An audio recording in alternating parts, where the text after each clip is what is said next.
भवात्री का उपदेश दिया। भवात्री मतलब क्या, इसको एक कहानी के माध्यम से समझेंगे। श्री जड़भरत जी ने कहा, बोले कि एक गुप्ता जी थे और वह गुप्ता जी अपने घर से कुछ धन की पूंजी को लिए और सोचे कि मैं विदेश में जाऊं और विदेश में जा करके इस धन को लगा करके और मैं और भी धन कमा करके लेकर के आऊंगा। लेकिन जब वह घर से निकले ना तो रास्ते में उनसे कुछ लुटेरे मिल गए और लुटेरों ने उनके साथ में मित्रता कर लिया और जब आगे गए तो मौका पा करके चोरों ने गुप्ता जी के सारे धन को लूट लिया। अब देखिए, घर से निकल किस लिए है, धन कमाने के लिए धन लेकर निकले हैं, लेकिन जो धन है वो भी समाप्त हो गया। अब खाने पीने के लिए कुछ भी नहीं है, भूख प्यास से व्याकुल है। जब आगे बढ़ने लगे ना तो भूख प्यास से व्याकुल है, आगे चल करके एक वन पड़ा, बेचारे के वन में जाए कहीं कुछ पानी मिल जाए तो पानी को पी लेंगे। पानी की तलाश में वन में घूम रहे हैं, घूमते घूमते गए तो एक कुआं दिखा और उस कुआं के पास में बहुत सारी झाड़ियां थी। सोचे कि जाऊं जाके कुआं में जल को निकाल करके पी लूंगा। कुआं के पास में गए, हमारा वहाँ बड़ा बिछनहर, वहां पे स्लिप कर गए, स्लिप करके कुआं में ही गिर गए। और जब गिरने लगे ना तो बीच में ही एक डाली था, उस कुएं के बगल में एक वृक्ष था, उस वृक्ष की एक डाली कुएं में लटकी हुई थी। उसी डाली को पकड़ करके अटक गए। तब तक उनका ध्यान नीचे गया तो नीचे देखते हैं कि जल नहीं है, कुआं सूखा है और उस कुएं में एक काले रंग का भयंकर सर्प बैठा हुआ है और इतना भयंकर सांप है कि एक बार डसी ना तो मुख से राम नाम ना निकले, तुरंत प्राण निकल जाए। तब तक उनका ध्यान व्याकुल है, ध्यान पड़ा तब तक उनका ऊपर देखे तो जिस डाली को पकड़ के लटके हुए थे ना उसी डाली के ठीक ऊपर एक मधु का छत्ता लगा हुआ था और उसमें से एक एक बूंद शहद टपक रहा था। विचार किए कि क्यों ना हम इस शहद की एक एक बूंद को चाट करके कुछ पेट की तृप्ति कर लिया जाए। तो डाली को पकड़े हैं और जीभ को लपका करके एक आध बूंद शहद जीभ पे आ जा रहा है, कुछ नीचे चला जा रहा है। लालसा है शहद की, देख रहे मैं मरने वाला हूँ, लेकिन लालसा किसके, शहद की है। तब तक उनका ध्यान पड़ा कि जिस डाली को पकड़े हैं उस डाली को दो चूहे उतर रहे हैं।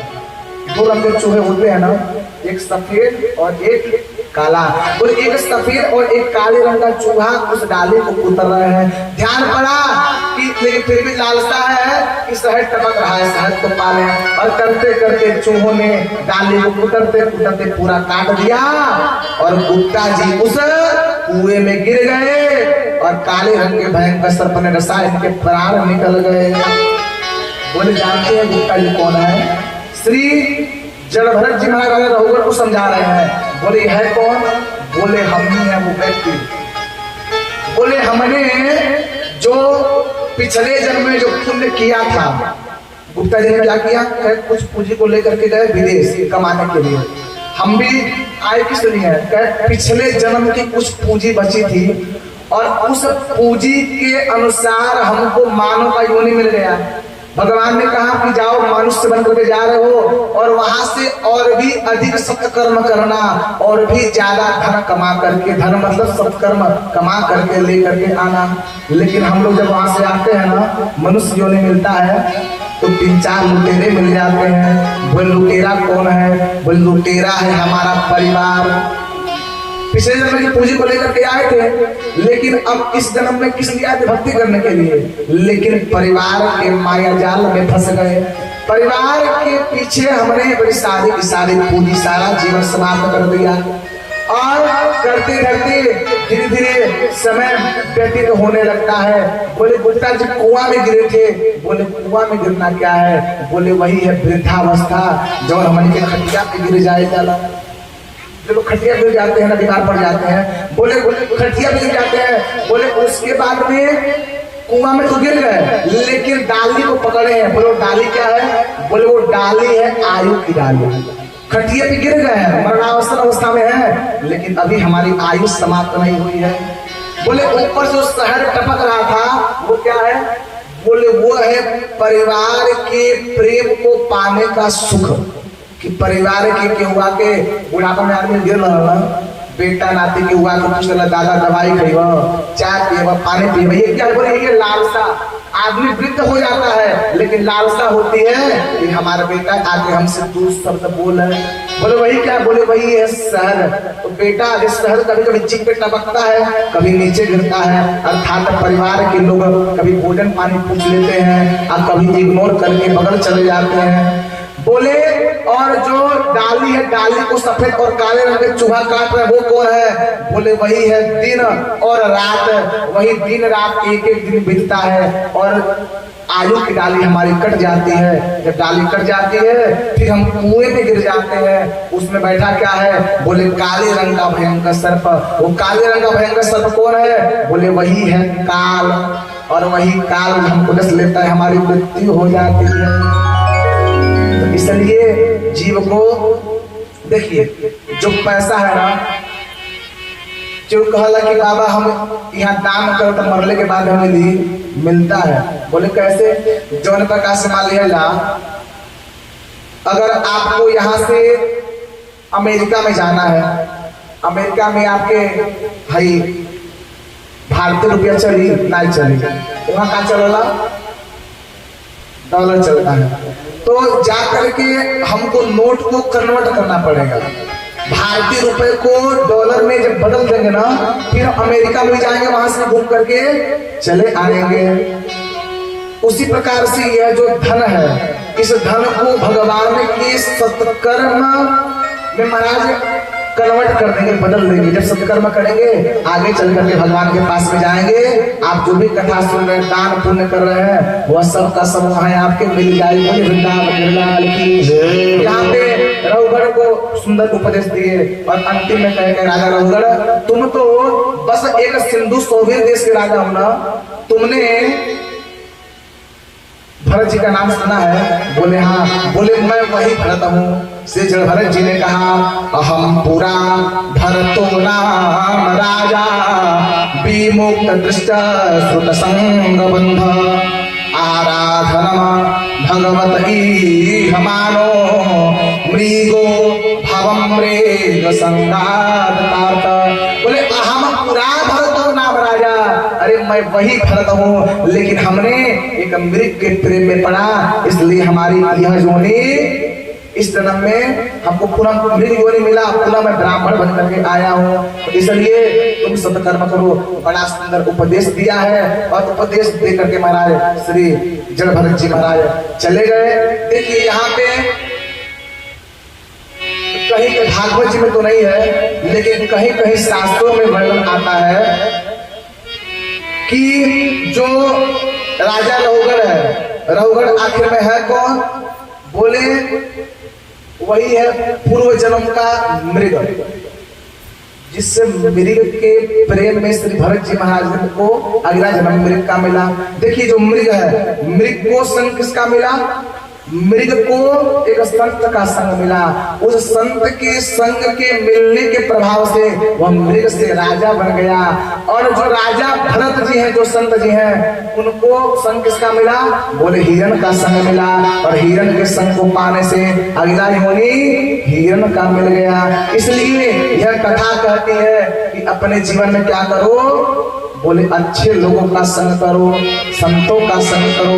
बोले उससे होगा क्या? संतन के संग लाग रे। आइए सब लोग भाव से दो लगाएंगे, फिर कथा में प्रवेश करेंगे। अरे संतन के संग लाग रे, तेरी अच्छी बनेगी। संतन के संग लाग रे, तेरी अच्छी बनेगी। संतन के संग लाग रे, तेरी अच्छी बनेगी। के संग लाग रे, तेरी अच्छी बनेगी। अच्छी बनेगी तेरी किस्मत सजेगी। अच्छी बनेगी तेरी किस्मत सजेगी। अच्छी बनेगी तेरी किस्मत सजेगी। अच्छी बनेगी तेरी किस्मत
से तो